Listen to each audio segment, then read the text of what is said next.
All right, so the first thing we're going to talk about is the shutter speed on your camera. Now, the shutter speed, as I explained before, is how long your shutter stays opened. When you're taking pictures in low light situations, you might have your shutter stay open longer in order to let more light into that sensor. When you're taking pictures in brighter situations, you may speed it up so less light is able to come in to that image as well. Faster moving objects also require a higher shutter speed because as more light is let in and that shutter stays open, the image has more time to change, and so it stays open longer and it might blur something out. If you've ever tried to take pictures of your kids playing sports or sports in general, faster moving objects, and they end up blurry, it's probably because your shutter speed was way too long and you need to increase that. A standard shutter speed that I typically shoot at is anywhere between 1/25th and 200ths of a second. Now, the reason that I choose those options is because I want things to remain sharp and I don't want them to become blurry. Now, when I'm taking pictures at weddings and events, having anything below 1/25th typically gives the opportunity for somebody to move or something to happen, and that will result in a little bit of a blurry image. And I want my images to be tack sharp every time. So there's two different ways, obviously, that your image can become blurry, with your shutter speed being too slow or even out of focus, which can result in blur as well. And you can have that happen if your aperture is set incorrectly as well. So there's a couple different things that we're going to be looking at to help with that. So usually if I end up shooting below 1/100th of a second, the problem with that is that I end up needing to stabilize my camera some way. Now, sometimes I will stabilize it with a tripod or a monopod, or sometimes I'll even lean my camera up against something. There have been times where I've had to really slow my shutter speed down, and I've actually rested my camera on my arm and pushed up with my arm and down on the camera so that I could stabilize a little bit. And that's in situations where I just can't possibly make it happen in any other way. And sometimes I still get a blurry image, but you want to try and keep that shutter speed up.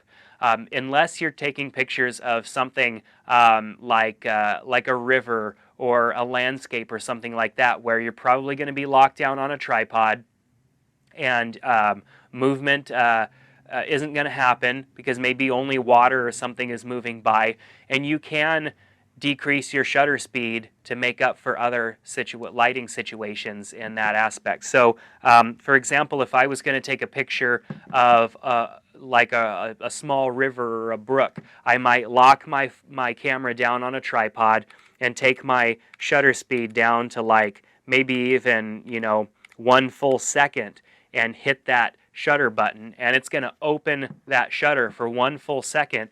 Everything else in the image is probably going to stay the same because it's a landscape, but the water is going to be going by and it's going to make the water look really smooth.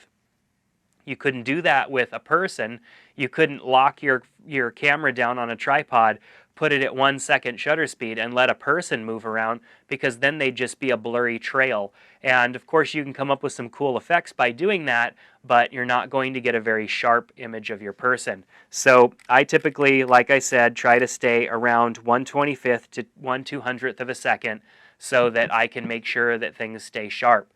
If I'm doing sports or something where there's fast movement, I typically will increase even greater, maybe even up to 1/1000th if it's a really fast moving object, so that way the shutter speed is really fast. It grabs that photo really fast, but you also have to make up for a really high shutter speed number like that by having more light come in through a wider aperture.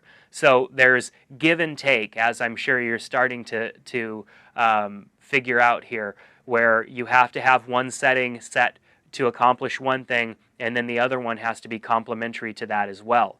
And then ISO I tend to use to make up for the fact that I might have to increase my shutter speed somewhere and my aperture. So shutter speed is that. It's the amount of time that the sensor inside of your camera is exposed to the light. So the faster that your shutter speed is set, the faster that action takes place. Let's actually do that really quick. I am at 1/1000th of a second right now, and I'll hold this close to me so that you can hear the noise. Okay, really fast. Now if I go ahead and put my shutter speed down to 1 full second, here's what it sounds like. See that it opened and then closed. And so that's what a slow shutter speed is, exposing the light to the sensor to light for a much longer period of time, whereas a fast shutter speed is really fast, captures that action really quickly, and holds it instead of allowing more to come through. So for sports and fast-moving objects, you want a higher shutter speed. For objects that are not moving, where you want to add some smoothness to it, or you need more light, you can open up the shutter speed for longer periods of time to compensate for that as well. So that's a brief overview of shutter speeds. Let's talk about aperture next.